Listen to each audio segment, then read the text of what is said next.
परमाणुओं। तो अगर श्रेणी माटे बामर श्रेणी के बामर श्रेणी નું सूत्र આપણે જોયું કે 1/λ બરાબર r 1/2² માઇનસ 1/n²। આ બામર શ્રેણી છે। હવે બામર શ્રેણીમાં પછી આ બામર શ્રેણીએ આ તરંગ લંબાઈ માટેનું આ સૂત્ર જે r એ છે શું છે રીડબર્ગ અચળાંક, એની વેલ્યુ કેટલી છે તો 1.097 × 10⁷ મીટર ઇન્વર્સ।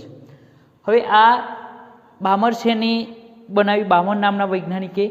તો આગળ બીજા વૈજ્ઞાનિક આવ્યા કે લાયમન, તો એને દરેક 4-5 વૈજ્ઞાનિક આવ્યા, એમને દરેકે અલગ અલગ શ્રેણીઓ બનાવી કે પહેલાં લાયમન શ્રેણી,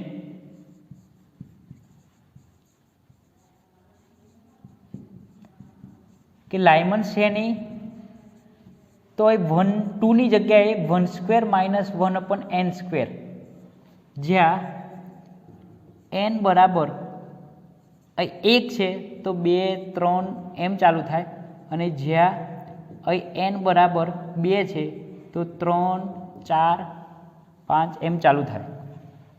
તો આ રીતે લાયમન શ્રેણી આવી, બામર શ્રેણી આવી। પછી પાસવન,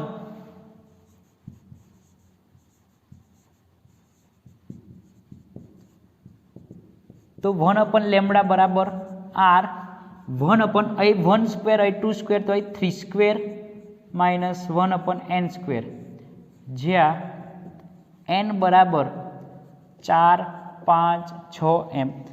તો લાયમન, બામર, પાસવન, પછી ફોન્ડ બ્રેકેટ શ્રેણી અને પછી ફોન્ડ શ્રેણી।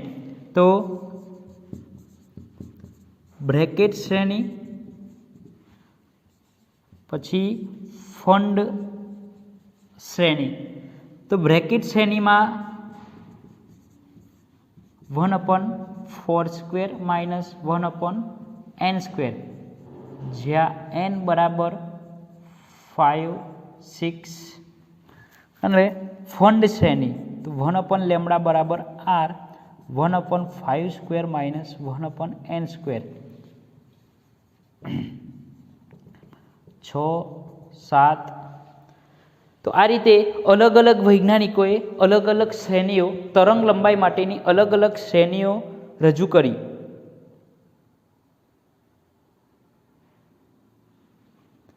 કે લાયમન શ્રેણી, બામર શ્રેણી, પાસવન શ્રેણી, બ્રેકેટ શ્રેણી અને ફોન્ડ શ્રેણી।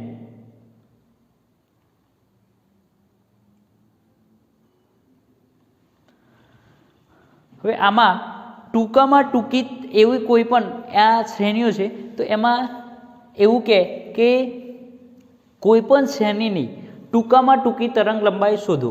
ધારો કે પાસવન શ્રેણી માટે એક્ઝામ્પલ તરીકે પાસવન શ્રેણી માટે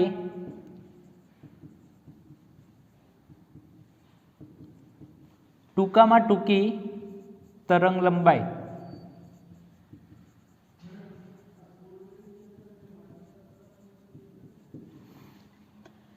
પાસવન શ્રેણી માટે ટૂંકામાં ટૂંકી તરંગ લંબાઈ શોધો। તો પાસવન શ્રેણી જે છે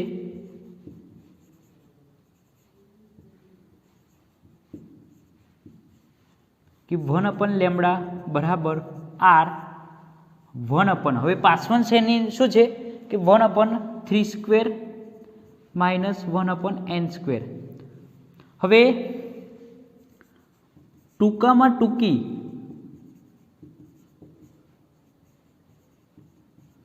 તરંગ લંબાઈ માટે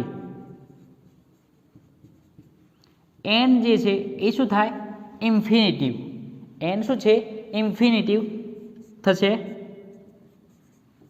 એટલે 1/3² માઇનસ 1/∞²। હવે 1/∞ એટલે શું થશે 0, 1/∞ એટલે શું થશે 0, અને આ થશે 9।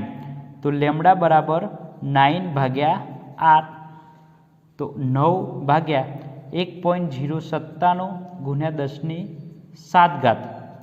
तो 9 भाग्या 1.097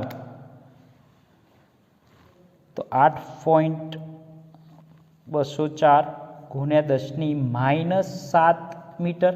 तो नेनोमीटर में આપણે કન્વર્ટ કરવા છે તો -9 કરવા છે, -9 આપણે કરવા છે તો શું થશે 820 2 ગુણ્યા 10⁻9 મીટર તો 820 નેનોમીટર, લેમ્બડા બરાબર 820 નેનોમીટર।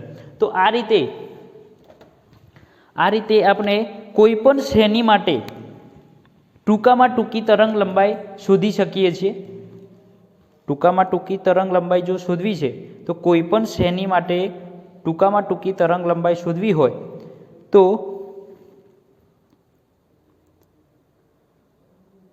આ રીતે આપણે શોધી શકીએ છીએ। જો બ્રેકેટ માટે પૂછાય, લાયમન શ્રેણી, બાવન શ્રેણી, ફન શ્રેણી કોઈ પણ નહીં પૂછાય તો ટૂંકામાં ટૂંકી તરંગ લંબાઈ શોધો તો એનની જગ્યાએ ઇન્ફિનિટિવ, તો આ રીતે અહીં 9 છે એવું 4 આવે બ્રેકેટમાં તો શું થશે 16/r।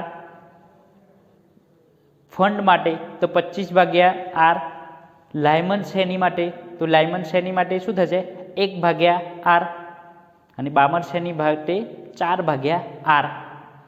તો દરેક માટે ટૂંકામાં ટૂંકી તરંગ લંબાઈ જો શોધવી છે, ટૂંકામાં ટૂંકી તરંગ લંબાઈ દરેકની શોધવી છે તો આ યાદ રાખવાનું કે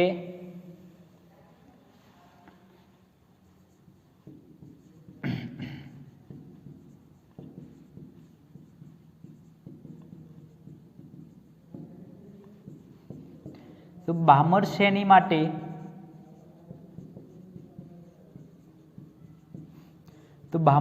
માટે શું થશે તો બામર અહીં 2 છે તો 2 સ્ક્વેર એટલે 4 થયા તો શું થશે 4/r। એ જ રીતે લાયમન શ્રેણી માટે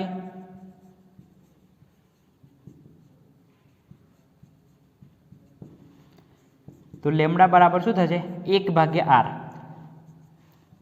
પછી પાસવનની તો આવી ગઈ। બ્રેકેટ શ્રેણી માટે કે પાસવનની પણ લખીએ કે પાસવન શ્રેણી માટે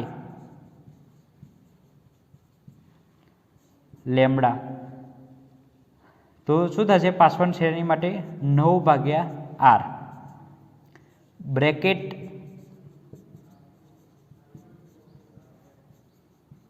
શ્રેણી માટે લેમ્બડા બરાબર શું થશે 16/r અને ફંડ શ્રેણી માટે લેમ્બડા બરાબર 25/r, જ્યાં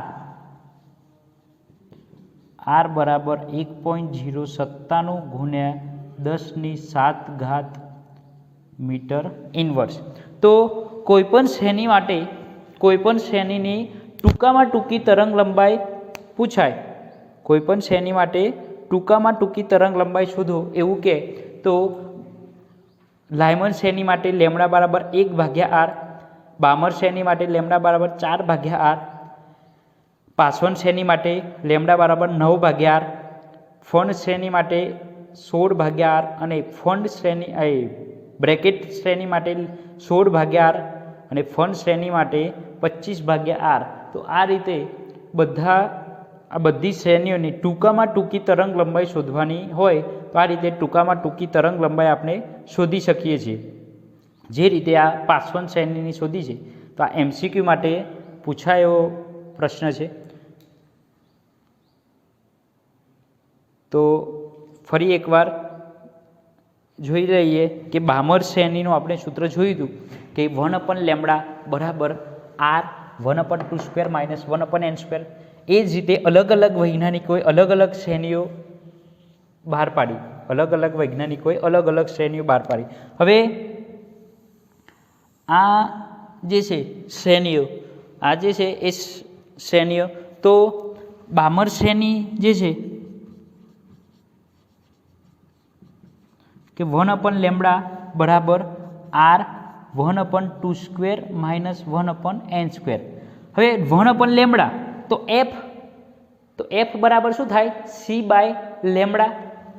f બરાબર શું થાય c/λ. તો f બરાબર c/λ બરાબર r 1/2² માઇનસ 1/n². તો f બરાબર c અહીં આવી ગયા. f બરાબર c અહીં આવી ગયા. તો 1/λ બરાબર શું થાય r/c 1/2² માઇનસ 1/n². બામર શ્રેણી માટે f જે છે આવૃત્તિ, f એટલે કે આવૃત્તિ, તો આવૃત્તિ f બરાબર શું થશે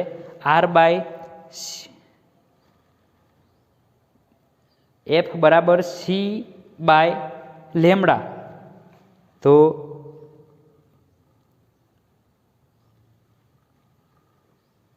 f બરાબર અહીં c જે છે c એ આ લેમડા છે એની સાથે ગુણ્યા c આ 1/λ તો છે જ, તો ગુણ્યા c.